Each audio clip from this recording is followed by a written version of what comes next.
Hey, kia ora koutou. Welcome back to another edition of Big Hearing You. So good to be with you. Lovely to be back with you. Chewy is on his way. Don't panic, Chewy-ophiles. He has been at work doing an extra thing at his workplace today, and he is literally driving home right now. But we set this up yesterday to be able to do this because one of the first things we're doing this evening is a little bit of a pre-recorded interview from yesterday with the director of ASH. Obviously, there will be conversations going on with the director from ASH about Smokefree 2025 going bye-bye. But as is always the way, when I'm by myself, and of course I haven't set this up yet because I'm a bit of a nong, I just want to check that my audio is all working. So I'm going to tell you a few bits and pieces whilst I play a little bit of relaxed and you're going to tell me you can hear the music and then I know it's working.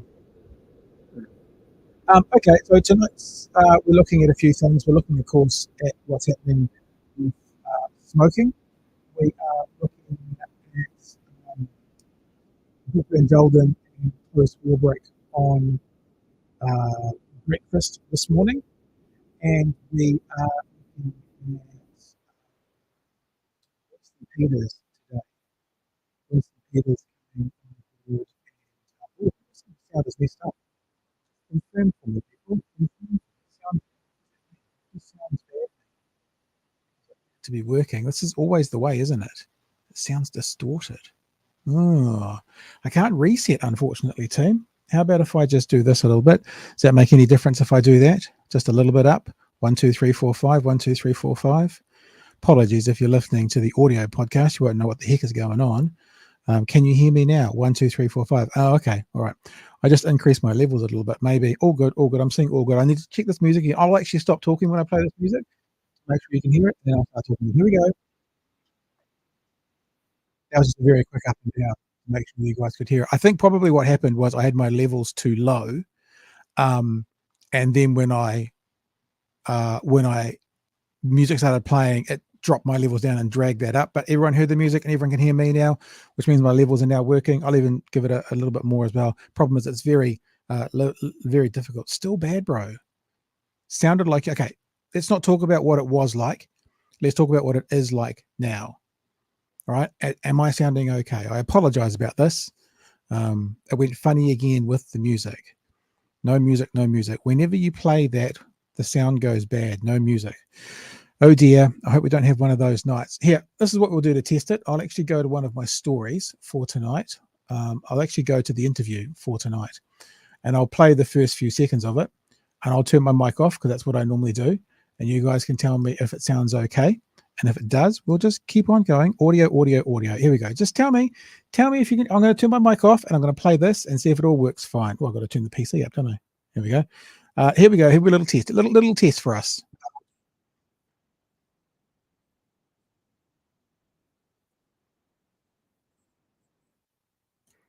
And I've turned that off and I've turned my mic back on.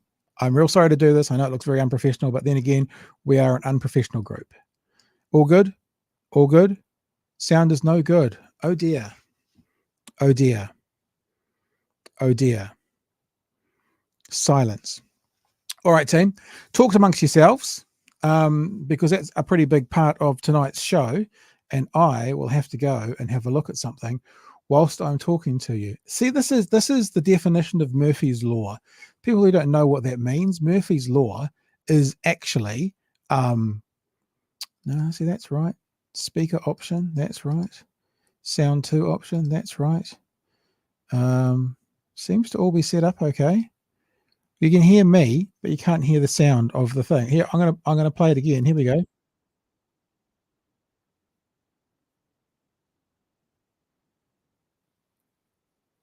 There you go. That was just welcome to the show, Ben Youdan from ASH. Let's get talking. Just tell me again. Nothing? Oh my gosh. People. Nothing. People. See, this is what happens when you're not with me, Chewy. All things fall apart. So here, maybe what we'll do, I need to check on something, but I can't go anywhere. Because if I go somewhere here, what I'm going to do, I know what I'm going to do. I'm going to stop sharing that screen. And I'm going to try and present it again. Share screen. I do that tab. I do that. And I share. And I bring it back up again. And here we go. Here we go, team. Tell me again. I'm going to stop talking and play a few seconds of this.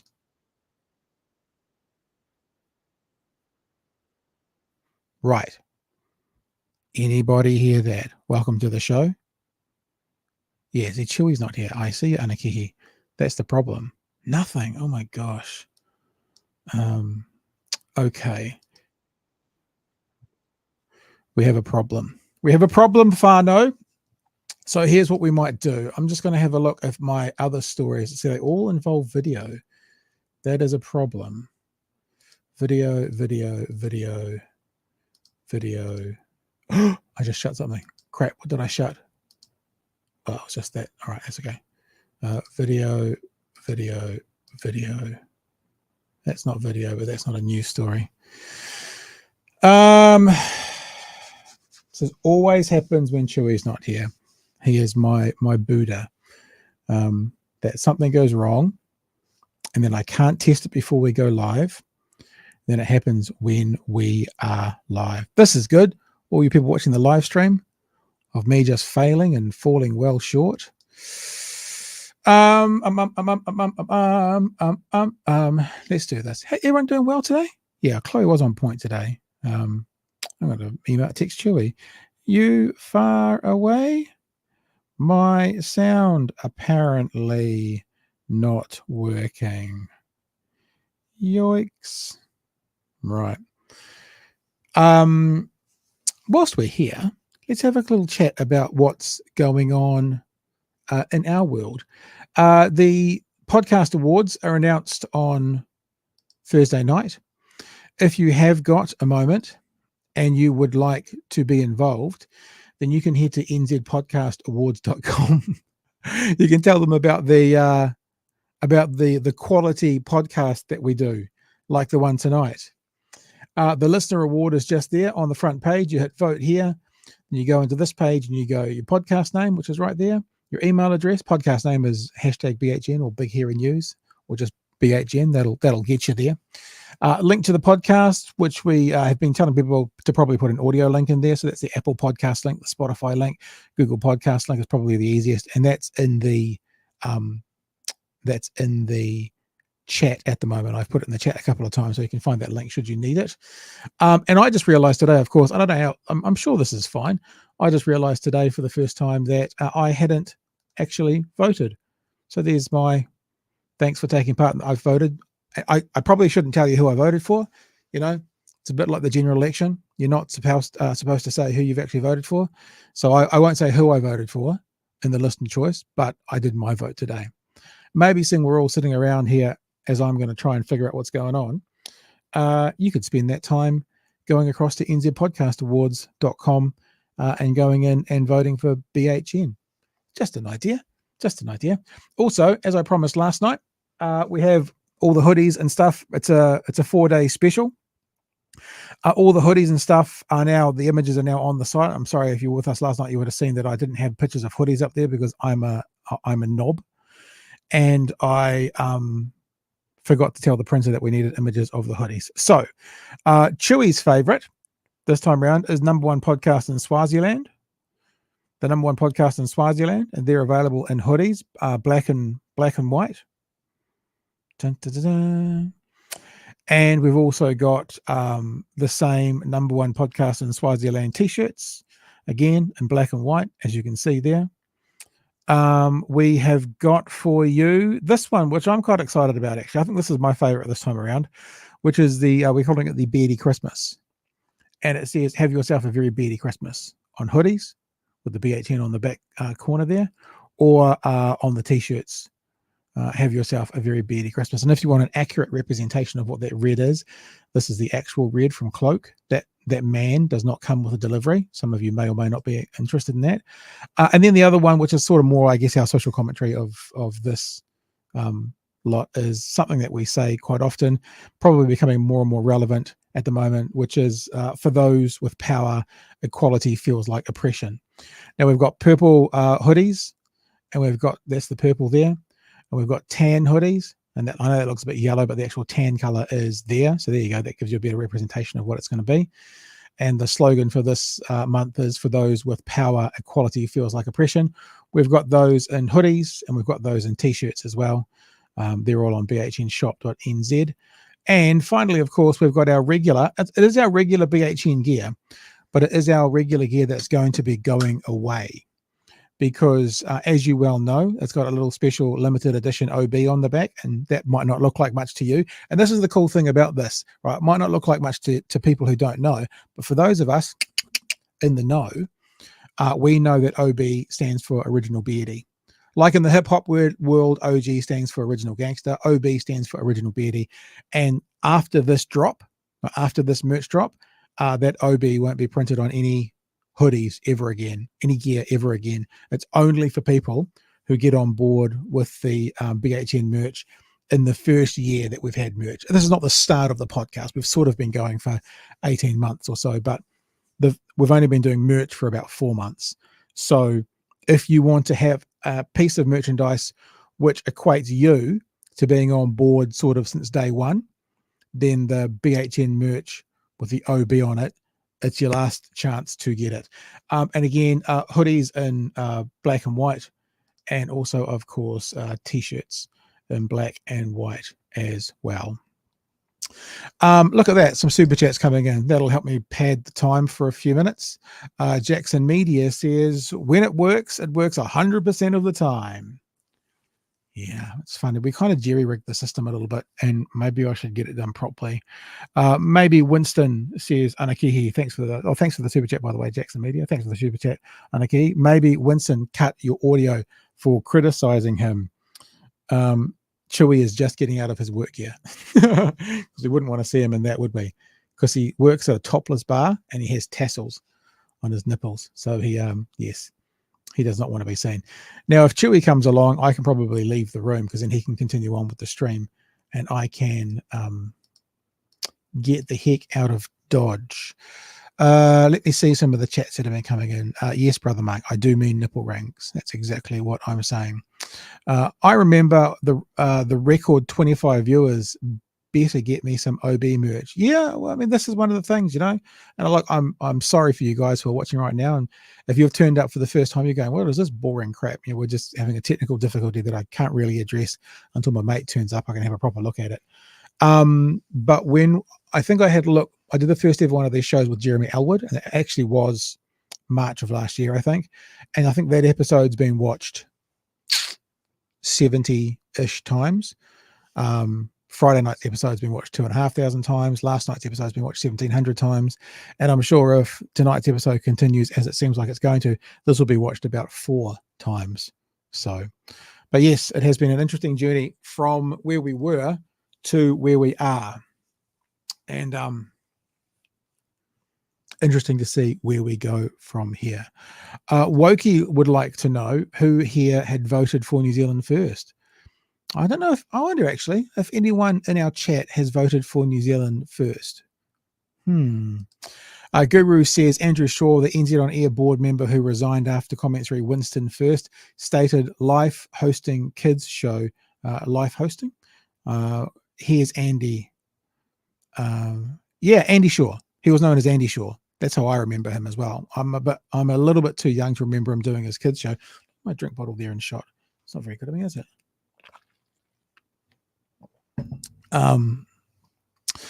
Yeah, but he has been around for a very long time. It's interesting that I wonder how easy it is if you're someone who wants to speak politically. For those who don't know, I can show you the story. I just can't play it to you, I guess. That Winston, Mr. Shaw is a member of the board of NZ On Air, and if you're the member of a board that is sort of aligned with the government, you do sign a agreement that you won't actually criticize or take political positions. And he put something on it, which I actually don't agree with. To be fair, I don't agree with. I think you should be able to still speak out politically in your capacity as a civilian. So another on your personal social media, but you can't. It's against the rules. And he said some very accurate and direct things about Mr. Peters. And what actually happened was he had to. He chose to resign. I don't know if he was pushed or not, but he resigned today because that's contrary to conditions of his employment. So there you go. There's a job going for someone on the board of NZ On Air. Maybe we should get someone involved with them who has worked in independent media before.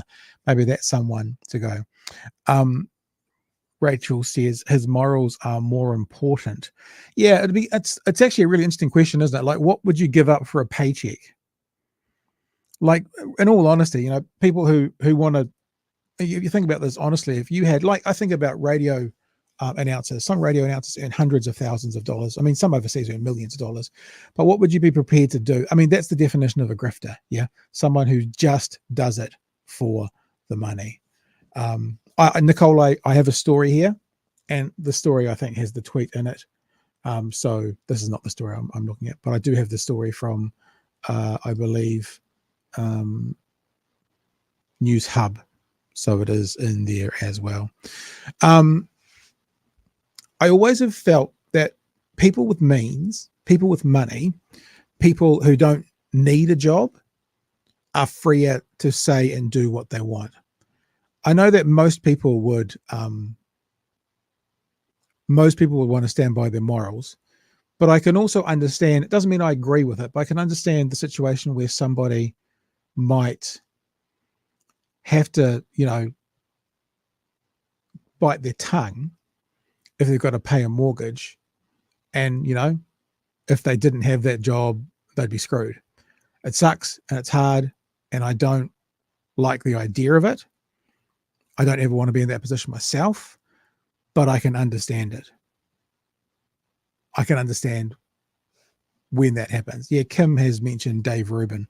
If you don't know Dave Rubin, he's an interesting chap who claimed he used to be on the left, and his whole shtick is I didn't leave the left left me.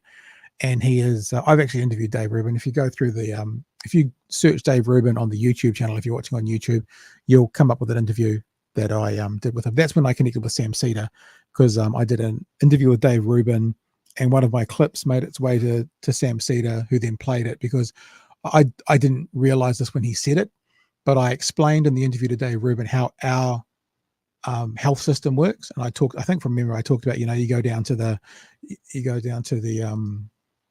oh crumbs, what have I just done?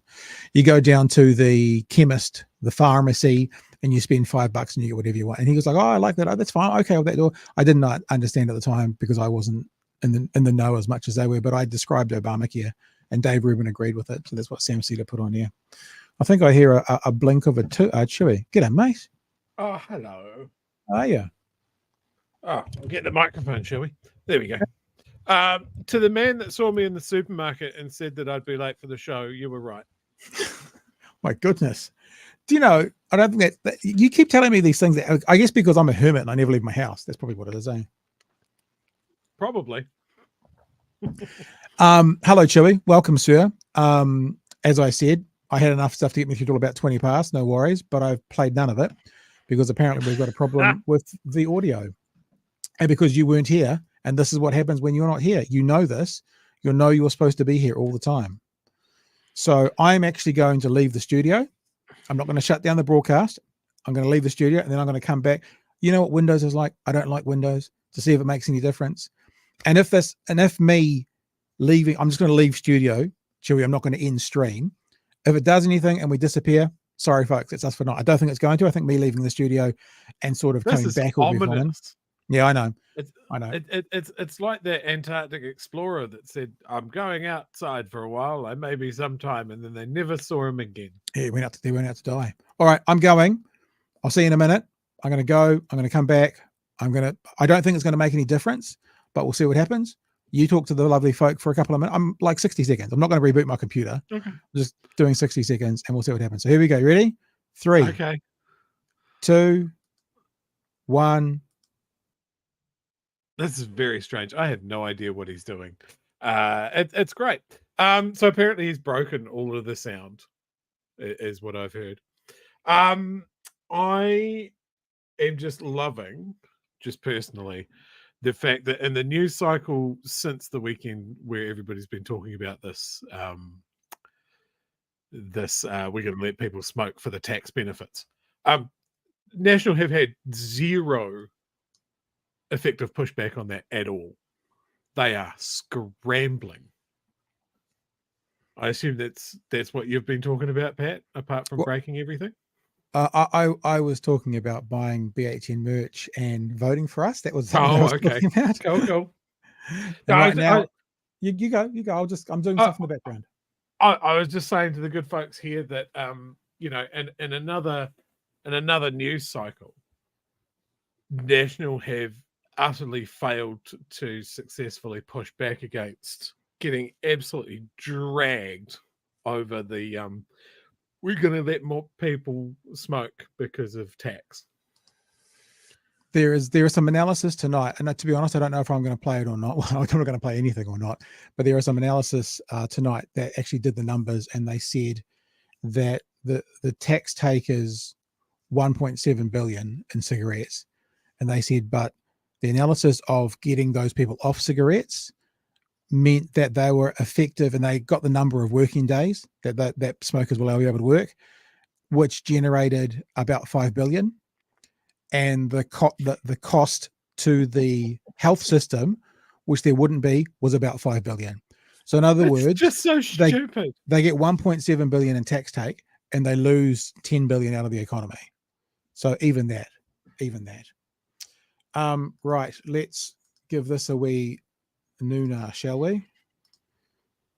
I don't expect this to have done anything, but this is the thing with Windows. They suck ass. I hate Windows. My own life, I use Mac, but in this, because it's cheaper to set up. Right, I'm going to play some music, Chewy, and this is where everyone says it goes to hell. Here we go. Just playing a little bit of music. How does that sound to you, Chewy? I can hear music. You can hear music? Fading down. It's fading back up again.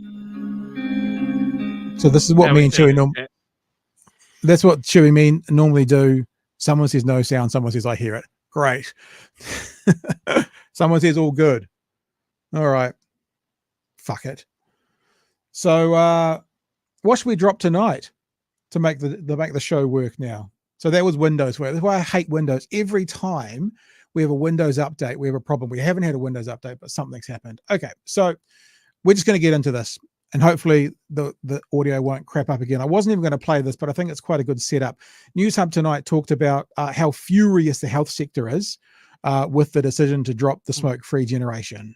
Health experts are lining up to slam the coalition government's plan to scrap our smoke-free goal, saying thousands more people will die, which will end up costing more.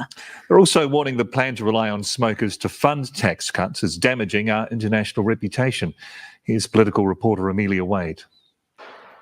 To say the health sector is horrified is an understatement. Incredibly shocked and embarrassed for New Zealand. The respiratory clinicians across New Zealand was that we were appalled. Absolutely jaw-dropping, honestly. I was horrified. I don't think we saw this coming. The new government's decision to scrap the plan to reduce the number of cigarette retailers, cut the level of nicotine in cigarettes, and scrap the world-first smoke-free generation, one of the biggest surprises in the coalition agreements. All three parties had issues with the measures that were passed before the election. Some online have not been kind, labelling the Health Minister Shane Cigaretti and the Finance Minister Nicotine Willis. Nicola Willis says more people smoking will help pay for her tax cuts. With about $1 billion there. Just imagine that being part of your legacy. You know, you get to the end of your career. I mean, like, you think about like Helen Clark's legacy is probably working for families and interest-free student loans. You know, these things that are in there. Probably John Key's legacy is how he handled the Christchurch quakes. You know, Jacinda's legacy will be 20,000 New Zealanders alive than should have been if COVID had been handled another way. Nicola Willis's part of her legacy will be, oh yes, you let kids smoke for another generation or two. Just imagine. And not just her, because it's not a decision for the Minister of Health, but she's the one front footing it at the moment because it's all about tax cuts. I just can't imagine. We were talking before you came on, Chewy, about morals and how much would it cost you to give up your morals. And like, it's every expert saying, what the fuck? I mean, it's actually, the more, we said this last night, the more I think about it, it's profits over people. And it is actually the quintessential right-wing neoliberal position of profits over people. It's literally that. So this is my opinion. Yeah. So they're fucked. This is national, no matter what. They're embarrassed, no matter what. Now they could have chosen to back down on their tax cuts, but rather than that embarrassment, they're going to let more people die from cancer. They'd rather take that embarrassment of more people dying than having to come to the nation and go, look, guys, I know we promised this. It's a coalition. We can't do it. We're going to change it. That's what they're choosing. They're actively choosing to be embarrassed by more dead people who are paying for their tax cuts than to change the tax cuts. It's utterly, I don't know, it's deplorable. It's disgusting. It's immoral. It's wrong on so many levels. They'd get a little bit more pain if they go, hey, look, once we got in, we realized that like the tax cuts, we're not going to make it through the coalition agreement. You know, New Zealand First Act, both not for it. We took a good look at the sums. We couldn't make it work without the linchpin of it, the foreign buyers tax. So although we campaigned on it, we can't deliver it in this term. Yeah. Just say that. Can't deliver it in this term. Or keep part of what we'll campaign on in 3 years. You know, or just say, I mean, they could just say, look, I mean, you and I were saying this before the election. These promises that you make, it's be much safer, although it wouldn't make as good a bumper sticker to say, this is our intention, but obviously if we have to go in coalition with something, they might be negotiable. But if we have our way, this is what we're going to do. Then they're covered. And right now they could just be going, we can't deliver them all to you, but we will deliver every cent that we can back to you. And that would be an embarrassment to them. But to be honest, it would be an embarrassment with 8,000 more New Zealanders by the year 2040. You know, Jacinda's legacy is 20,000 more New Zealanders. Their legacy is going to be straight away 8,000 fewer New Zealanders from 2040. Anyway, sorry. Yep. As Kiwi Rob here says, yes, the left would still complain if they did it. But that's what I'm saying. People are going to complain anyway. Like, this is the thing. When you paint yourself into a corner, though, when you are sandbagging an ideological position because you have said at every stage, no, we're going to deliver tax relief to the low and middle income. Remember, just the low and middle income. We don't talk about the landlords. We're going to do this. This is our policy. You leave yourself no room, and you're given the choice of undoing decades of work of successive governments looking for a particular goal, which is eliminating smoking in New Zealand, and you're trashing that for a garbage tier tax cut. It's a poor choice. Yeah. Like, honestly, even if I was taking this ideological position, I think I would rather go, look, on the face of it, we can't deliver it. Our coalition partners, they're not for it either. So this is my promise to you, New Zealand. It is the top order of business next time around. Yeah.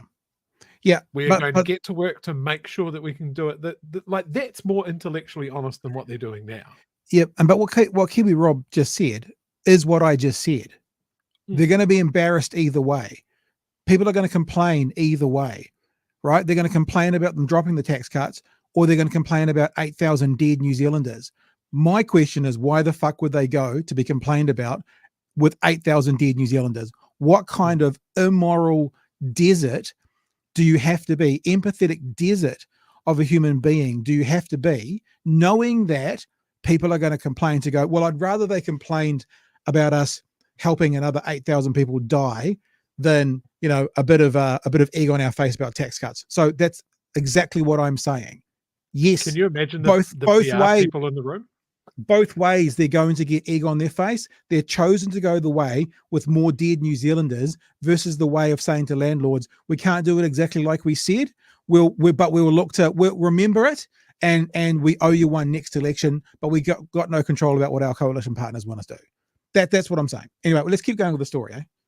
I think to have that in one sentence, that we're going to actually collect revenue from excise tax from a product known to kill people is just a ludicrous statement to make. It's also expensive in the long run, because even though keeping Kiwis smoking would top up the government coffers by $1 billion over 3 years, Treasury estimated the smoke-free changes about to be turfed would have saved 580,000 health-adjusted life years, because more Kiwis would have lived longer, which would have cut public health costs by $5.2 billion and added $5.8 billion in product. So they get $1 billion over 3 years. They lose $11 billion. What was that about the party of finance, the party of business, the party of numbers? So here, just to expand on what we've just said, they get egg on their face either way, right? They choose to go the way that causes more New Zealanders to die. And a byproduct of that is they're out by $10 billion extra dollars as well. You know, hello? Just fucking incompetence, man. Just incompetence. Productivity benefits in the coming decade. Go true. I was just going to say, it's something that I've criticised them before again. It is short-term sugar hit policy. They don't think outside of the 3-year term. Yep. And I've written down in here on my little notes for tonight about a different part of the story. Just talking about, there's so much about all of these policies that they're putting out at the moment and ideas, which is complete culture wars, exactly what you see in the American and the GOP, just culture wars that just kind of feeds a revolting base and gets them fired up and go, yeah, about bloody right, time too. But like we've always said, where are those transformational policies that the whole of the country hangs on to and wants, like a free healthcare system, like social housing, like working for families, like interest-free student loans, the things that we refuse to give up? Where do they come from? They come from the fucking left. The right does the responds to what the left does, and then they try and push back the pendulum the other way, thinking, well, this is what we should do because we do the opposite. Yeah, the opposite's not always right. So the left wanted fewer Kiwis to smoke, and so the right goes, well, we must want more then because we do the opposite. Them left bad, we good. They want fewer smokers, we want more. It's just inane and stupid. I'm going to push play now. Because there will be more people working and fewer people getting sick and dying. You know, I don't buy the logic that if the government doesn't do something and people make choices, the government is responsible for those choices. The government is responsible for our international reputation. So it's affecting our international reputation as well. And the coalition stubbing out our smoke-free measures has made headlines from the UK to Australia to the United this is a good look States. Internationally, isn't it? People are looking at us and are scratching their heads about why this is going ahead. News Hub asked to speak to both the health and the finance ministers, but were sent off to New Zealand first, and those requests were simply ignored. Do you get that? Health minister won't talk about it. Sent off to New Zealand first. Remember what we said last night? Both Christopher Luxon and Nicola Willis were trying to distance themselves from this and saying, oh, it's ACT New Zealand first. It's ACT New Zealand first. So I've emailed the Minister of Health, Dr. Reti, and I've said, can we have some time? They won't talk to us, but I've still done it. And now, like big boys and girls media, the ones with money, they're actually saying, can we have, and they're saying no. What, do you think that we're going to, like Christmas is coming and then we're going to forget about this in January of next year? No one's going to be talking about it. Dr. Reti, former Northland GP, looking after Māori, and I'm sure getting as many people off the ciggies as possible was a part of your oath to be a medical professional. And now this is going to be your, how's this for a legacy for a doctor? More tobacco in the country. Here's my legacy. As were repeated attempts with National. This may not be National's policy, but they are now responsible for it. They own it. And won't be able to ignore a furious health sector for long. There you go. So look, I've already decided as well what we're going to do tonight. And I'm sorry to do this. I know I advertised it, but we're going to put off Ben Youdan till tomorrow. It's a pre-record. It'll still be valid tomorrow. We'll still be talking about it. that because of the technical glitches today, that'll be coming in tomorrow.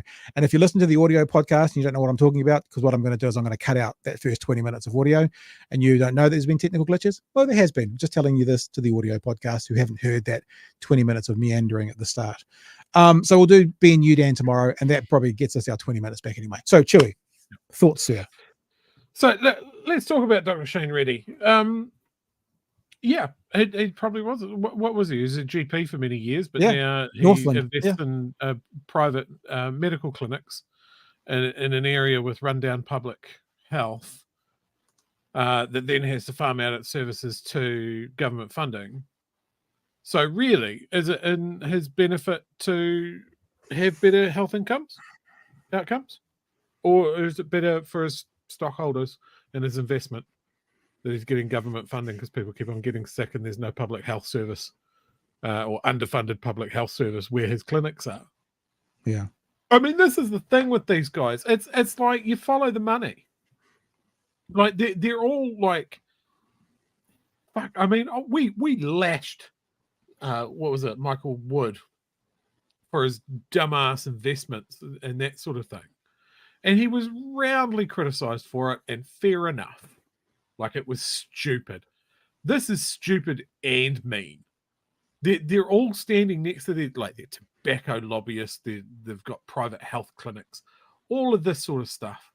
And once again, it draws a big fucking arrow to vulnerable communities, Māori and Pacific people that tend to smoke more and that sort of thing. And we just go, well, fuck you.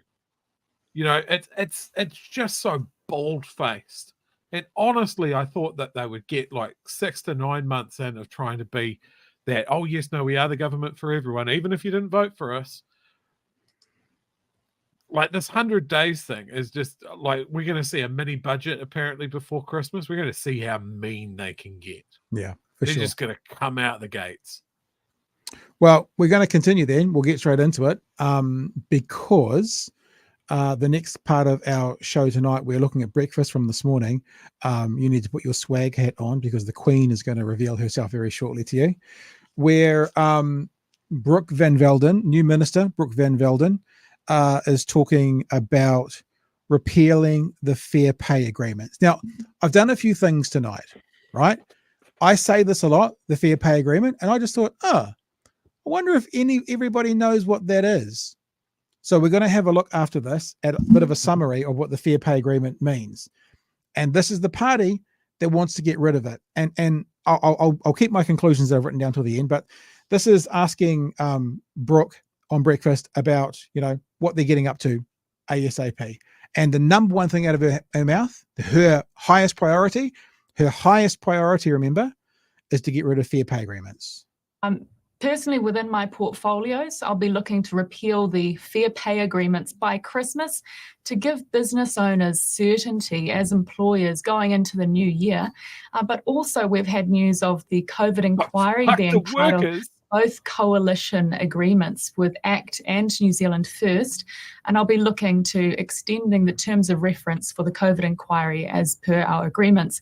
But I think what we can see is a government that wants to cut down on the cost of living for New Zealanders, crack down on crime, and make sure that we reduce co-governance. Those are the issues that majority of New Zealanders have voted for a change of government, and what we're seeing in the coalition agreements. So now we've got to deliver it. Now, look, these guys won. They won the competition, but the majority of New Zealanders did not vote for this. You can't say that.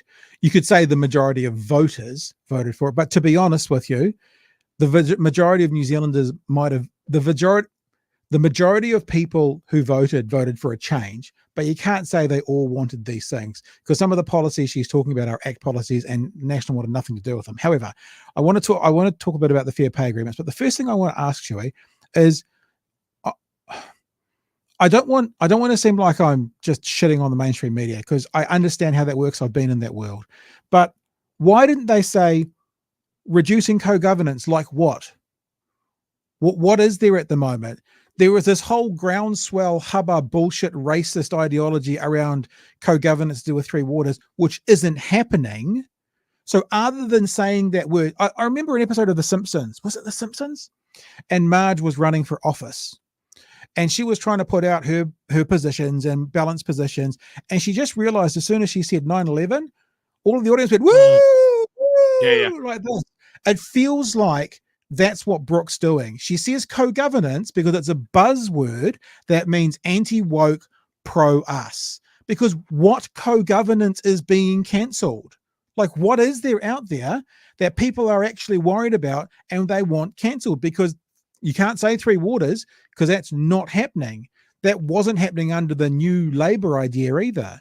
But I think it's New Zealand. It's Brooke's 9/11 says the words, and the whole crowd goes woo, woo, woo, yeah. And I don't get it. I mean, like, honest question, Chewy, can you think of anything where co-governance in society today, enacted today, they would want? I'm not even saying they should get rid of, but they would want to get rid of. There's nothing there, but it is a catch. Like, people will lump it together as that they are talking about Māori greetings and emails and street signs, and that's all co-governance now. That's all in the same fucking bucket of the Maoris are getting too much. It's all mixed up in the same bucket. And I got it. And Brooke with her lovely hairdo and her lovely pink blouse, the friendly face of racism. Nope, said co-governance on the TV, and that's what I like. I like it. It's activated that little racist neuron in my brain that says, yeah, I like that. Okay, so this is what it is, right? This is my opinion. This will be the first time this has been said in New Zealand. Mark the date, mark the time, and remember when it comes back. Co-governance is the New Zealand's right-wing party's version of America's right-wing's critical race theory. That's what it is. Because they all say, oh, we don't want critical race theory in our primary school or in whatever they're called, elementary school, and it's not. But that's their code word for issues around slavery being taught and that kind of stuff. So Treaty of Waitangi. Co-governance. Co-governance. So co-governance, what they're saying when they say co-governance is what a revolting Republican says when they say critical race theory. So that's what it is. All right? That's what it is. You heard it here first. Share it around. Them saying co-governance is same as Ted Cruz saying critical race theory. So it means nothing, but it basically gets the crowd to whoop and hoot and holler and, makes their back of their necks a bit redder. Look, I'll tell you something I saw just before I jumped on, right? I was checking Blue Sky and making sure that it shared the links and that sort of thing. And I very briefly, this is anecdotal, haven't verified it, but I saw something that somebody was saying their niece was at school, was told off by a teacher today for talking Māori. Oh. Now, if that's fucking true, this is what happens when these guys get in. It gives oxygen to the worst fucking people. And I just like just the fact of a teacher telling a kid to not talk Māori in school. Are we not better than that? Like, I want to find out where the school is. I want to find out that. I hope the story is bullshit. Yeah. Can I look? Really let me offer something. Yeah, you know me. I'm like, show it to me. Show me the evidence. Because there's another story going around the internet at the moment about a barrister called Lucy who went along to the Palestinian protest, and she wanted to say something about something, not Holocaust, but genocides. Don't ignore other genocides or something like that. And she silently held it up on a flag, like on a piece of paper, and she silently did it, and she silently protested. And the police came along and told her that they needed to take her sign off her, and then end up arresting her. Now, she's got video of about a third of the way through the interaction. So we don't know what happened in the first third, but of course, Free Speech Union has already jumped onto it. Plunkett's already jumped onto it. All these people have already jumped onto it saying, disgusting free speech, what's going on? We don't know. If it is as they're describing, and she literally did nothing, I'm on her side. I agree. No. But we don't know yet. And what I would say to you, Chewy, is the story you're telling me doesn't sound plausible. If it's true, I'm on your side, but I want to see the evidence first before I make a full-on public comment. Just the same as the Lucy, the barrister. You can see some footage. She's got some footage, and they're all selling it like, look, it's on camera. Well, about 2/3 of it's on camera. What if the first third of it, she was doing something that was publicly disordering? We don't know.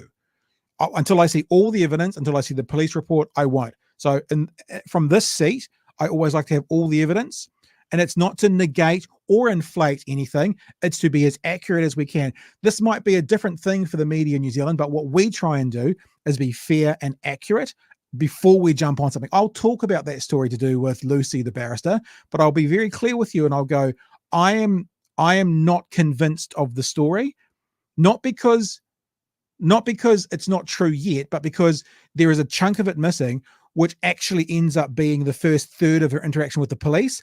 Until I see that or know about that or read the police report, I will wait and see. That's where I sit, Chewy. And I would say the same about your teacher. That's why.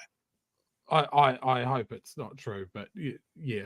I've reached out to this person and said, can you please give me some more information about this? I want to look into it, because that's the thing is, like we were talking about with the government department saying, right, cool, we're not having Māori and greetings anymore and that sort of thing. It's not a government directive at this stage. It's just someone setting the tone, and this sort of thing just gives oxygen to some of the worst people to do the worst things. Now, we've diverted a little bit there, but we talked about the fair pay agreements. And I thought it would be really important for us to know what the fair pay agreements. Remember, this is her number one thing to get onto, right? To get rid of fair pay agreements. So what are they? So this is from makeworkfair.nz. Fair pay agreements in a nutshell. Fair pay agreements are a way of deciding what's fair, what's a fair way to treat working people in a particular industry. They cover things like pay, hours, leave, health, and safety. Fair pay agreements are a new part of New Zealand employment law. They set minimum standards of employment for everyone in a particular industry. So if you don't have them, then you can lower the minimum standard, right? And you know what Act's going to say? Well, market will decide. If they set it too low, they'll go and get a job somewhere else. They don't understand working class. That means, for example, that nobody in that industry can be paid less than the rate agreed to. It's like the minimum wage, but for a specific industry. This will be negotiated by unions and employers in that industry. Fair pay agreements are also about lifting pay and conditions in industries that are low paying. Now, the parties of business, the parties of finance, and ACT in particular, their number one priority for Brooke van Velden is to get rid of that. So we reread part of that back. They want to get rid of setting minimum standards of employment for everyone in a particular industry. They want to get rid of things like agreed pay, agreed hours, leave, health, and safety. That's what they want to get rid of. And it's in another story. They're talking about the crisis around the cost of living. So they want to take these things away from the workers, right? Which means a workplace could pay you less, make you work more, not give you leave, not give you the same health and safety. They can take that away from you or renegotiate that with you. And ACT and National are trying to say we're going to fix the cost of living crisis. But all these people in this crisis might end up getting paid less. So what they're actually doing is they're fixing the cost of living crisis for the bosses and for the business owners and for management roles, because they're the ones that will be able to continue to earn and work more, and the ones at the bottom will no longer have the protection of a fair pay agreement, shall we? Luxon said in his victory speech that he was going to lead a government for all New Zealanders. It certainly doesn't sound like that. I didn't hear that from Brooke. I heard that it was for the benefit of business owners. And correct me if I'm wrong, there are more workers than there are business owners. I believe so, yes. If you are not a business owner and are in fact a worker and you voted for these clowns, you have fucked it for everyone. And I think there is, I've mentioned this in the past week, I think there is one cure for this. And if you have toyed with the idea of joining a union, or maybe it's not needed because, we've got good wage protection here and we've got good worker protection here, this is them eroding it. So if you ever toyed with the idea of joining a union, I would urge you, open up a second window, look it up on your phone, find what union covers your industry and join it. Because that is going to fucking pay off in the coming years. I like it how you say I like they say, open up a second window. So what Chewy's saying is, don't turn us off. Open a second window. Don't turn us off. Not crazy. We can't turn us off because we're royalty coming up now. You know how we roll. Okay, so they get to Chloe, and obviously, not obviously because of her, but because of the government she's looking at, paints a pretty bleak picture. I got to say, yeah, it's definitely not the government of low-wage workers, renters, or anybody who sits on the margins of our society. The priorities of the incoming government should be dealing with the dual crises of inequality and the climate crisis. But instead, what we have with those two agreements is a grab bag of 200+ odd random policies that come across more as hot takes from your uncle at Christmas. You know, we have increasing access to guns, we have pouring fuel on the fire of the climate crisis, and going to war over safe sex and sexuality education. I cannot think of culture wars. Think about that. Think about those things she just listed, how unimportant they are to the average New Zealander and their cost of living. But that's what they're pushing. Culture wars, culture wars, culture wars. Anything that would be less prioritised in this space, something that New Zealanders would want to see their government focusing on less than these kinds of issues. It makes next to no sense to me. It's not a vision for the future that New Zealanders deserve. Okay, at the end of the day, though, enough people voted for this coalition to form a government, and a majority number of them, by the time you get the three parties together, that's what New Zealand has decided will represent them. And I got to say, on that point, I think that the majority of New Zealanders who voted in this direction, and I got to say, I did speak to a number of them out on the doors on the campaign trail, voted for dealing with the major issues of our time, the likes of that cost of living crisis. But again, if you thought that the Labour-led government was doing too much, you have got a grab bag of 200+ odd random policies shoved into these agreements. And again, I just can't see how we're going to get anywhere near the issues that really matter. Okay. Booyah. Now we have our mic drop moment of the night, always with Chloe Swarbrick. So there you go. Culture wars, culture wars, culture wars, 200+ policies. And I think we'll just keep trucking into the next clip, because the next clip is basically Brooke van Velden talking about climate issues. Yeah, I know. It's like a soccer coach talking about rugby. But also talking about how 200+ policies is actually a really good thing. Really good thing. It is. Look, I think we have to be really clear here. The oil and gas exploration ban that Labour and the Greens put through in the previous term of government had no regulatory impact analysis or assessment. It was done as a speech from the podium with no insight as to the costs or benefits. And when the Parliamentary Commissioner for the Environment looked at this ban after the fact, he said it's likely to increase global emissions because we still need electricity as a source. You've repeated that lie time and again on this couch, Brooke. Look at the document. Yeah, So, I encourage people to go and look at the Parliamentary say, Commissioner for the Environment's report on this. It said exactly the opposite. It said that there can be claims made on both sides, but that what you were saying is untrue. It is not untrue, Chloe. But look, what you've said here is, we've got a document of around 200 policies. I think that's a really good thing. Well, also, squirrel, better move away from the climate conversation. Better get past that super quick, because you get lashed. Yeah. One frustration that I heard time and time again from New Zealanders was a frustration that there were laws being passed by the last government that nobody had any insight or consultation on. What, you mean like, I don't know, continuing on with smoking? Like how that was talked about heavily before the election? No, you mean like that? Like that one? Maybe like that one? What we have here is a government that's very clear about what our agenda will be and what we hope to achieve over the next 3 years. We can make people's lives better. We can help with a budget that will reduce the cost of living, and we can also reduce all of that division in our society that's been really anxiety producing for a lot of Kiwis by making sure that we get down and crack on with those 200 items.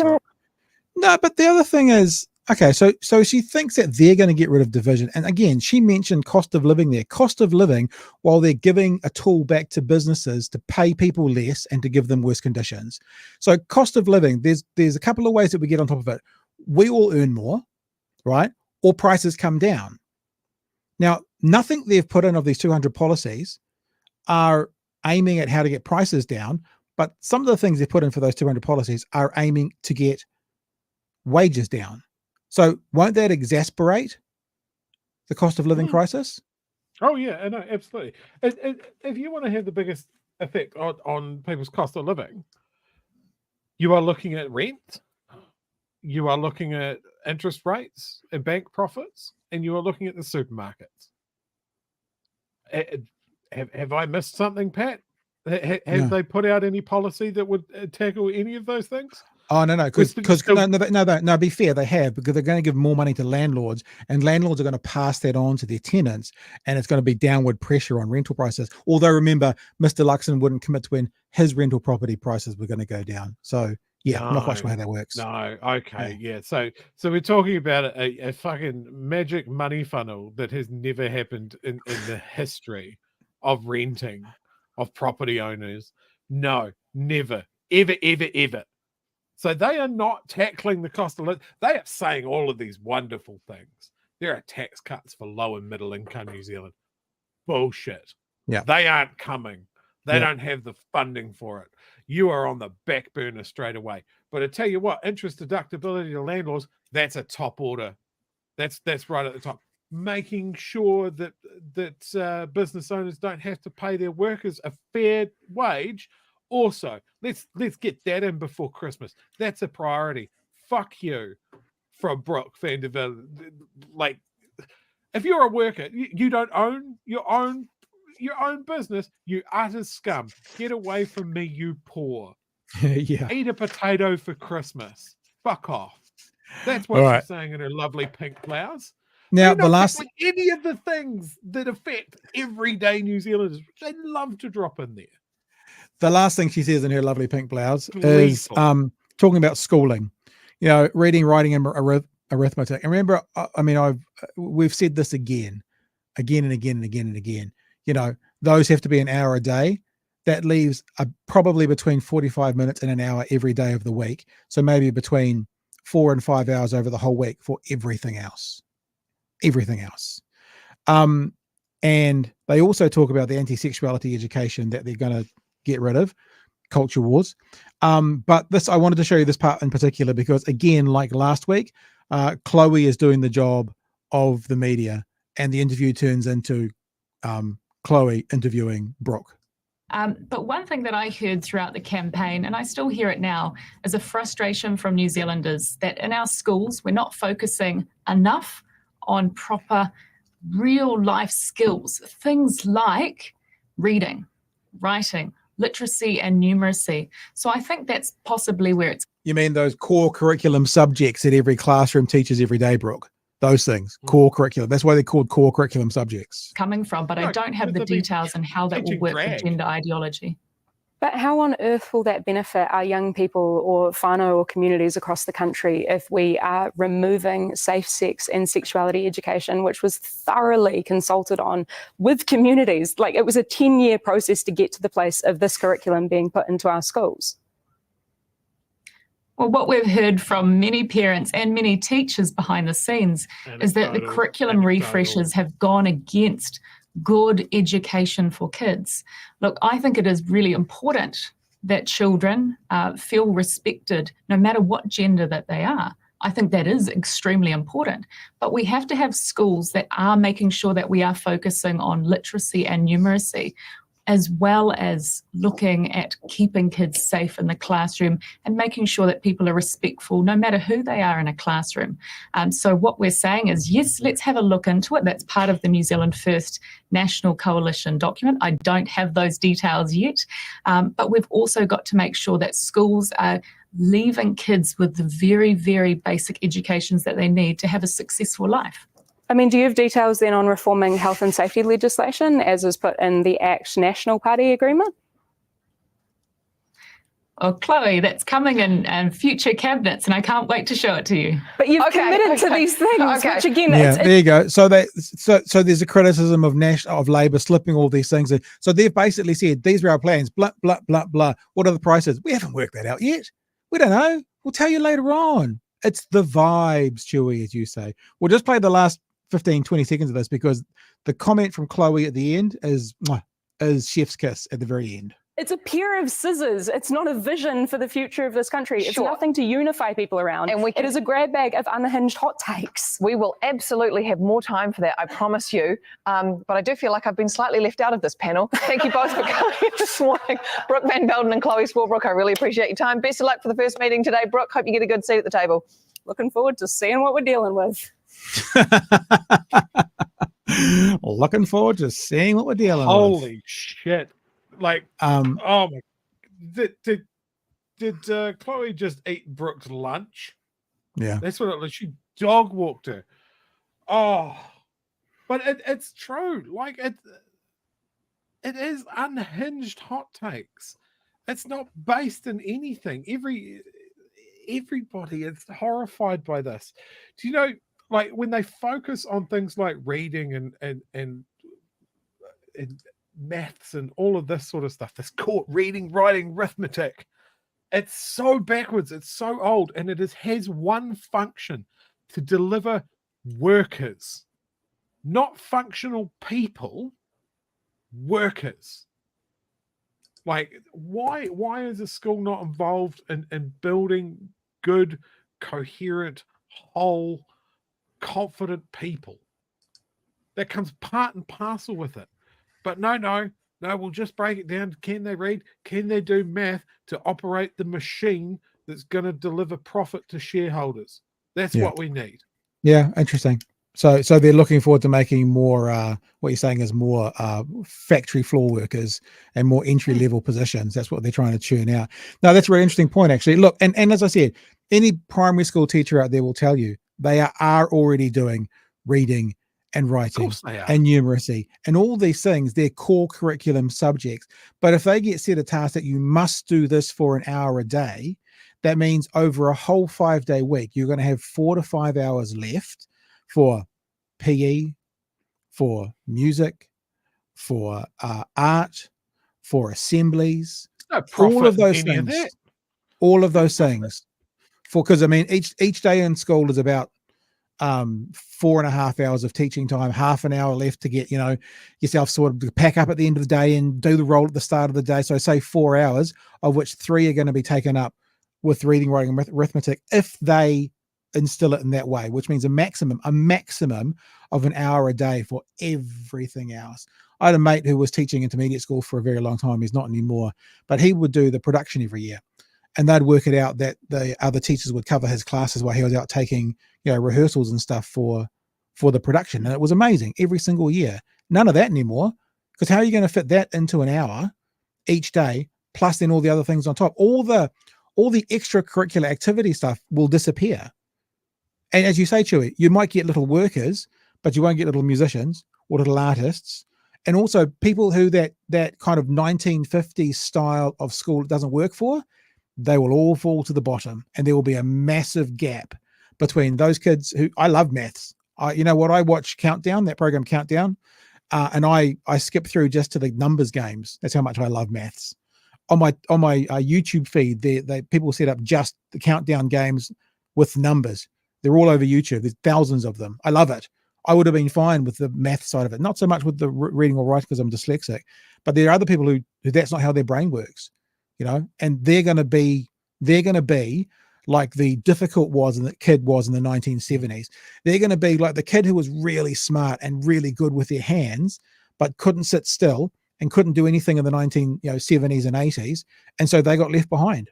Or they got put in the remedial class, and it's not that they're dumb, it's they had a learning difficulty. They were dyslexic, or they were dysgraphic, that's right, isn't it? Dysgraphic, or they had ADHD or that kind of stuff, and they couldn't just sit there and do it.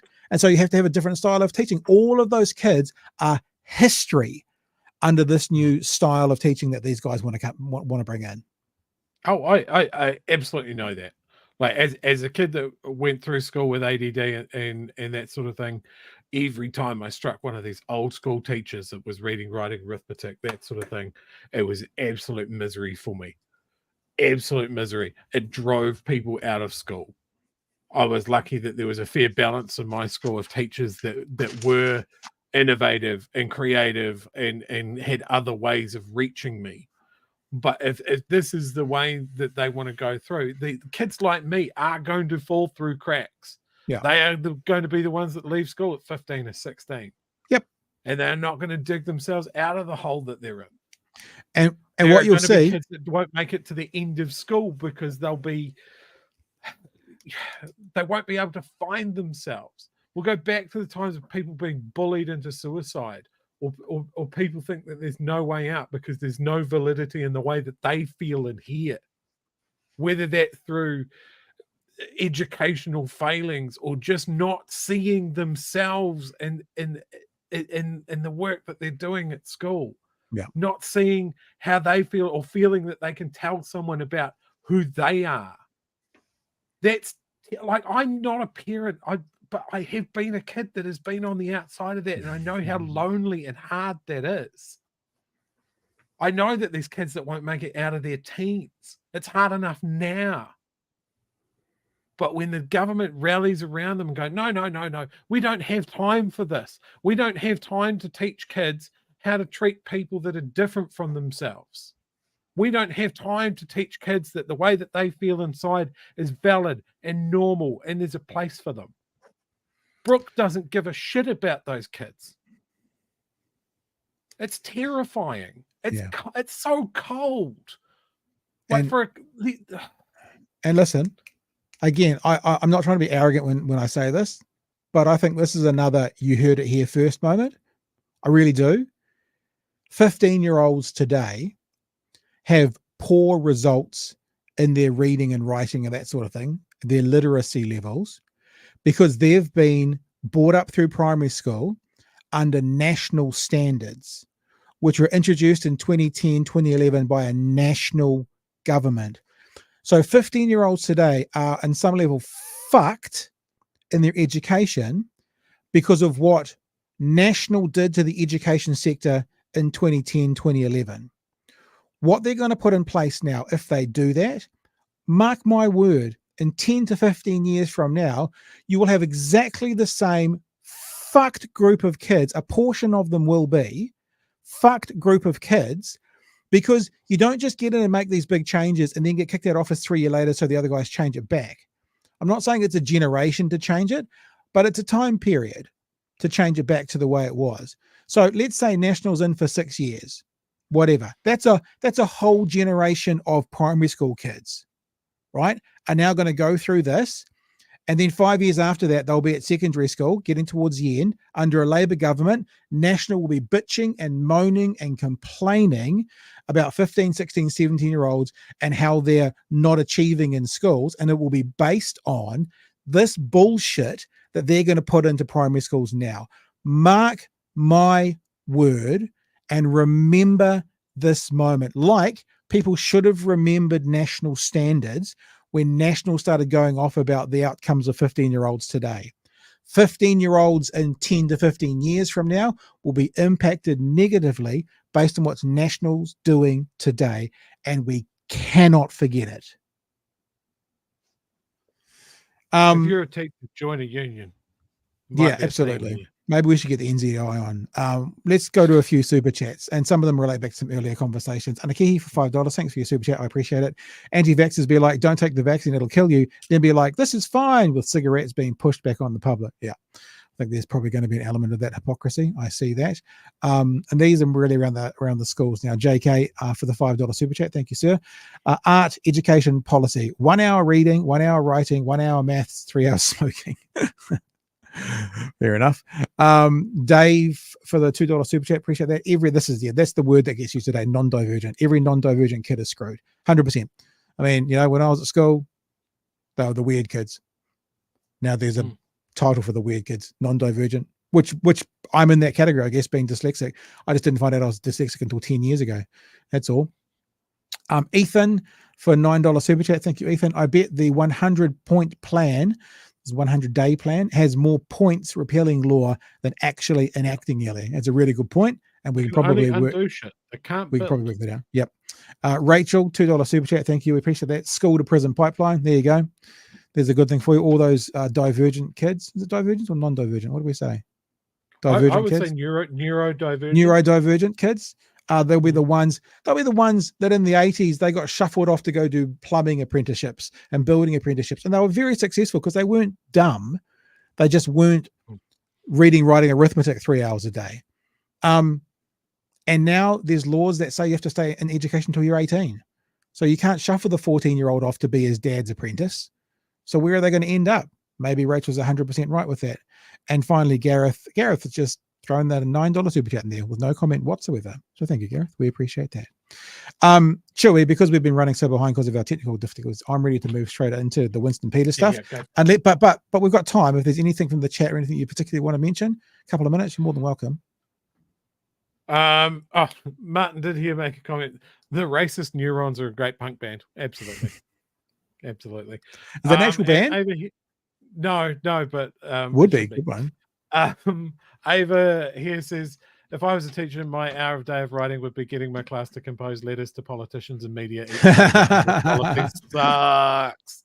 And look, we might laugh about that, but there is a benefit in that in getting people involved in politics. And like this is one of the things that, like, when you're talking about giving up so much class time to this sort of stuff, this is one of the things. Like, we had social studies. I don't know if they have anything like that anymore. Maybe it's got a different name, but there was such a catch-all of how does democracy work.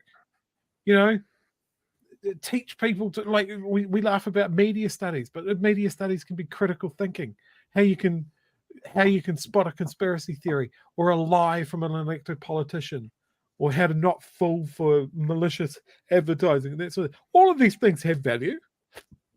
All of these things have value. Not enough for Brooke. She can't see the value in it. Yeah. I bet it won't affect the rich kids, though.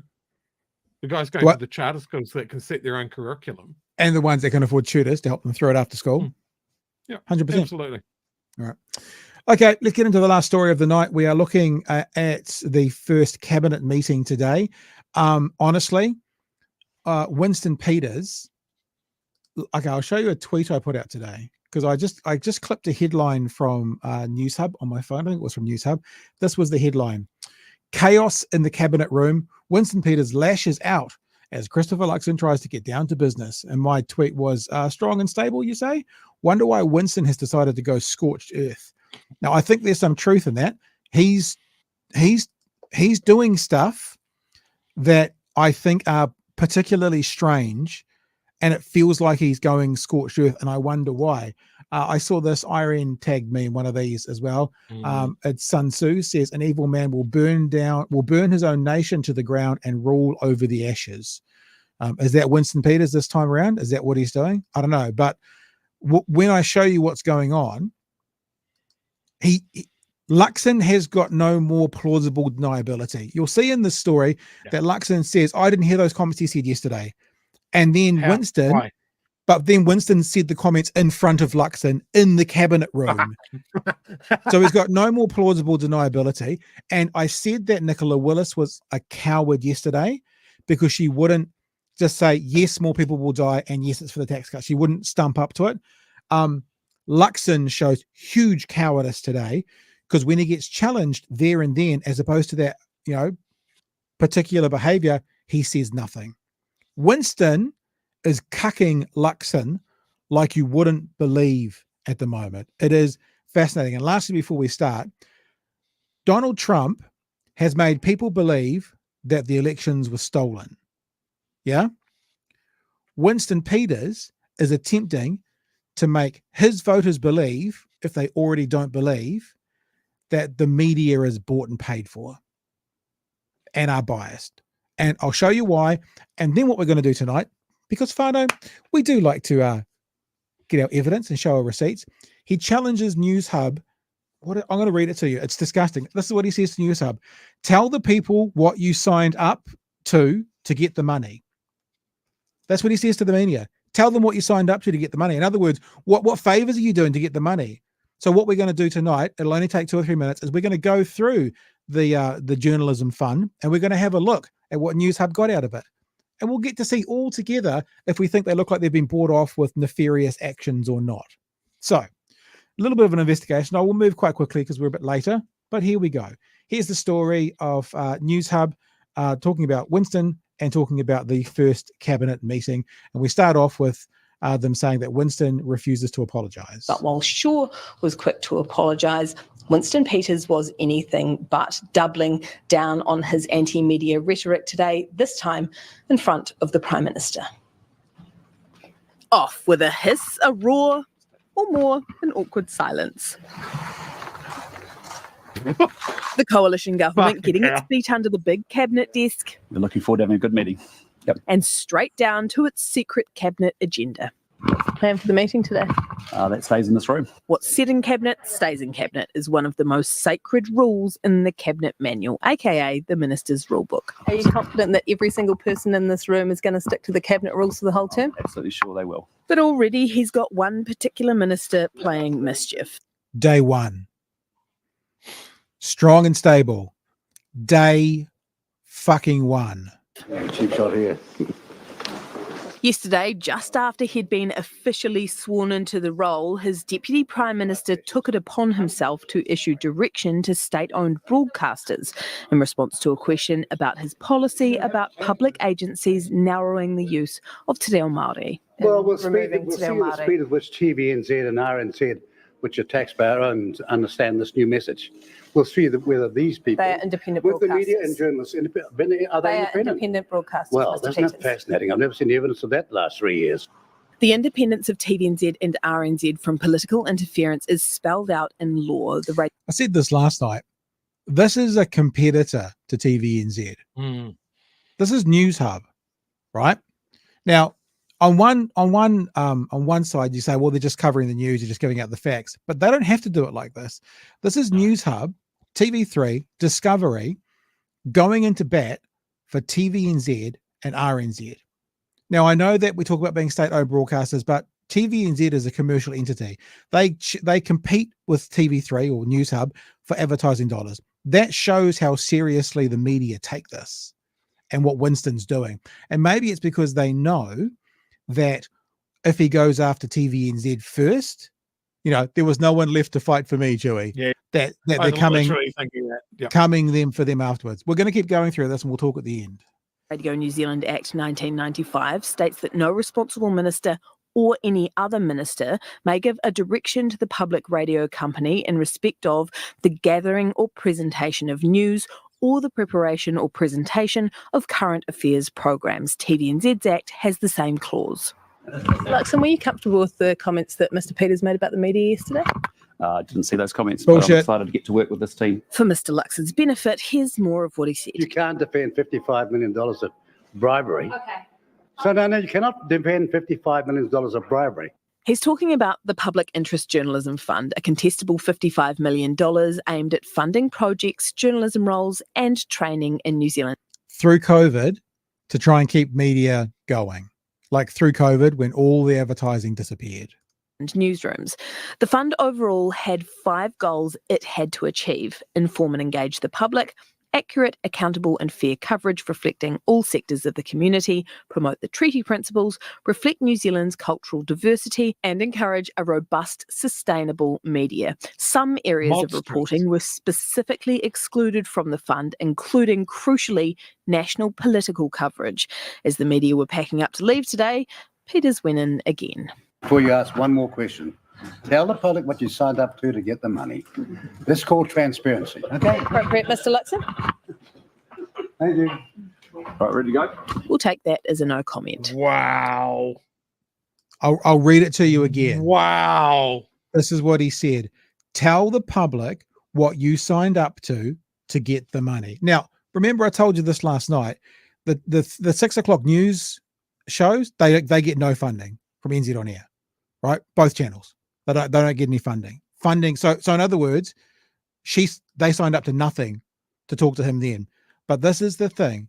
Trump has convinced some people that the election was stolen. He is doing his darndest to try and convince his people, unless they're not, maybe they're convinced already, that the media is bought and paid for. Now, if that was the case, doesn't that therefore mean they're bought and paid for by him? He's part of the fucking government. So what is he alleging now?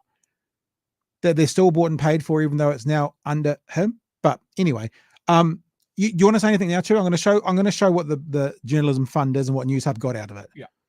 I'm just absolutely stunned that Winston's confident enough to fucking basically drag his nuts across that table right in front of Luxon. He knew he wasn't going to get stopped. Yep. Because, it would be such a bad look if Luxon fucking rounded off on him. It's so dumb. It's so dumb. How does this man that was Minister of Racing, who's Shane Jones handing out money from the Regional Development Fund for racecourses, is pretty rich coming from him to talk about fucking bribes? Yep. Unbelievable. Right. So I want us all to be clear on what the Public Interest Journalism Fund is, right? Because I want you to have the information that when old Uncle Bob over the Christmas table says to you about it, you know something about it. So this is it. It now no longer exists, by the way. So it's no longer a thing. So Winston's now going on and on and on about something that hasn't been around for probably 6 to 12 months. So and it doesn't. You couldn't do it for political stuff, and you couldn't do it unless it was a project. So what I did is I just went and I did a Control F search, and I put News Hub in there to try and find all the times News Hub is mentioned to see what News Hub got out of it. So it got a journalism manager. Oh no, that's not the decisions. The decisions are further down. So this is so you need to hear this, and you can decide whether you think this is nefarious and this is like, teaching the kids to be trans, because that's what they're implying. News Hub got a Māori Affairs reporter. There's one. News Hub got somebody to provide journalism training and work experience for 12 cadets from Māori and Pacific and diverse backgrounds. This is just News Hub I'm doing because he made that challenge to News Hub. News Hub Nation got funding. So the program on Sunday mornings, that got funding. News Hub, Torito Graduates News Hub, Newsroom to continue their career progression and contribute unrepresented perspectives to the media industry. What else did News Hub get? News Hub got a Pacifica Affairs correspondent. These are pretty, nefarious. You can see why he'd be so concerned about being bought off at the moment. News Hub Nation got funded again in another round. So that was obviously a different year. News Hub got a cultural partnership navigator to introduce a kaupapa Māori framework to its newsroom. News Hub got a Māori Affairs reporter, a Pacifica and an Asian Affairs reporter. So these are the things that News Hub got from that fund. And they got the Hui Summer Edition, Great Southern Television for News Hub, and the Hui online platforms. So they got funding to do an online thing over summer. Oh, there's one more, I think. And this is industry development. News Hub got a program to identify and train 25 cadet Māori, Pacifica and diverse journalists. That's it. That was all the money from that fund that News Hub got. That's it, because that's all 7 rounds. I've just read them all out. So now show me where this nefarious government bought off News Hub, and as he fucking said, what do they need to tell the public about what they signed up to get the money, Chewy? Because that's everything. Yeah, he knows people aren't going to read that document, Pat. That's why it's important that you did. Nobody's going to go out and hunt that. There's too many words. It's on too white a page to read. It's bad on the eyes. Yeah, he will play into this conspiracy theory. And look, before he went in, I said, I wonder if he's going to drop all of these crazies that have backed him up until this point. And I think at this stage, it's pretty clear he's not. He's in it. He's in it now. He hasn't even cynically used them for their vote. He believes this. He is a cooker. Yeah. It's a tough one, and I'm be gentle when I say this because it's about my dad. But my dad passed obviously in June, 83 years old. 83, 2023. Yeah, 83 years old, and he didn't lose his marbles altogether, but you could see it coming. You could see the beginnings of dementia. You could see the way he talked and the tone that he said and the way that he looked at things. And to be honest, the times he sometimes minimized something completely untoward, wasn't aware of what he was doing, or kind of like, I remember talking to him and the Black Caps were playing in Dunedin and I didn't know. And I was talking to him on the phone and he was like, oh, so you're going to watch the game today? Oh, who's playing? And he was quite cutting. I mean, what are you talking about? Of course you know who's playing. I'm like, Dad, I don't know who's playing. He had something in him towards the end where he thought maybe people were fucking with him. And he was like, and he actually got quite angry with me that I didn't know that the Black Caps were playing in Dunedin. And I couldn't, and it sounds really weird, and I'm not saying that, I'm not diagnosing anything, but when Winston speaks, I hear my father at 83. The tone, the intonation, the way he responds, I hear it. Someone who had mana at some stage, someone who had mana, right? No question, at some stage.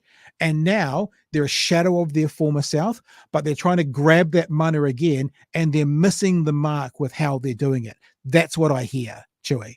And it's terrifying to hear in a person who at the moment looks like the pseudo prime minister of the country. Absolutely terrifying. Hey, slight tangent, but since we're talking about media conspiracies and that sort of thing, would you like to join me in my favorite part of the show, to read a comment that didn't make it through the auto moderator? Sure. So this is on YouTube, is it? Yeah, this is a YouTube comment that just there's an automatic filter. It picks up on tone and comment. Sometimes doesn't let people's comments through. It's not me blocking them or anything like that. Oh, Just come YouTube on. You're suppressing people's speech, Chewy. Come on. I'm not, because I'm literally going to read it out. Yeah. I like to point out that in this comment, I, Pat, am blameless. Okay. Does Jacinda pay for this podcast? Ooh. Look at all her faithful socialist sheep. Pat, you're a liar and a manipulator of the truth, just like the last government, which is why they're misspelled. Out! 3 exclamation marks. Well, that's us put it. We've been called out now. They will still be watching, because the thing about media. Jacinda's funding us out of her own pocket. Well, no, from Harvard. Jacinda Ardern, private citizen, is funding our podcast. Yeah, she's on our Patreon, bro. So here's the one question. This is the one question. What have I lied about? That's the one question. Comment won't make it through the filter either. We can see the stuff that's on the other side of the filter. I love it. Thank you, random citizen. By the way, his name is Far Canal. Oh, nice. He's clever. All right. As well. So seeing we read your thing out, Far Canal, then you can do us a favor and go vote for us at the New Zealand Podcast Awards. I'm sure we're your favorites. Last few days to vote. They get drawn on Thursday, nzpodcastawards.com/nominate. And podcast name is BHN, #BHN, Big Hairy News, whatever you want. And a link to the podcast by some of the audio links, and they're in the chat right now, where you can just look us up. Also, big reminder, this is the last few days for you to get OG, OB, BHN gear. I struggle with this, it's all the way over there and I've got bad eyes. Wiki Toria, Thomas, Amanda, it looks like Susie, SIOUXZI, Susie probably, Susan and Jordan, thanks for your purchases. We appreciate you guys helping us out and being involved in it. And I still think, I don't think anyone wants that. My favorite still, without question, is have yourself a very beardy Christmas. I think that I'm going to buy one of those, Joe. We both get one, eh? And then we'll take a photo. I want my Swaziland t-shirt. Or just because that's Chewy's where in funding here. comes from. The very lucrative Swaziland podcast industry. That's what keeps us going. Yep, we get our money straight from Swaziland to do our Jacinda thing. That's where Jacinda's secret base is. Yep. Dave says transparency seems pretty one-sided. Thanks for your $2 super chat. And we'll just wrap up with Kooky saying ultra late fee. Hit that like. All right, guys. I apologize about the balls up this morning. I mean, sorry, the start of the show. Blame Chewy. It always happens when Chewy's not here. If you're listening to this audio podcast, you haven't heard it because I've cut it all out. So you won't know what's going on. So go to the YouTube channel and have a look, because it'll still be on there, because I can't be asked editing it all out. Other than that, I think we're done and we're back. And I really, really apologize to Ben Youdan. It's a really interesting chat about the Smokefree New Zealand 2025, but it will be tomorrow. I promise it'll be tomorrow. We have it. It's good to go. It'll be tomorrow. It'll be the first thing we do. And I will drop something else if anything goes wrong tomorrow, like we speak for too long. All right, lovely people. That's us. We're done. We are dusted. We will catch you tomorrow night from 9 p.m. for another edition of Big Hairy News. Vote in the podcast awards. And remember, I don't know when they're going to stop the voting, because they announce it on Thursday. So if you haven't done it yet, go and do it now, please. Get your flatmate to do it. Get your mum to do it. If you're driving at the moment, stop and get a couple of random people to do it. You know, everything helps. And bhnshop.nz. There's also a bunch of patrons that have signed up recently. I'm sorry, I've made a mistake with my Patreon billboard, and I have to go and redo like the last 3 months of it. I'll do that tomorrow, and we'll say g'day to all the new patrons tomorrow evening as well. But if that's you and you've signed up, we appreciate you, and thank you so much. All right, that's me, Jerry. I'm done, and I'm out. Right. So, hooroo to everybody. I got one request for the people. Go. Take your Chris Luxon, because everyone's got their little Chris Luxon, and use it to push the like button. Like and subscribe with your Luxon. Get your Luxon out. And Matiwa. See you tomorrow. Hooroo.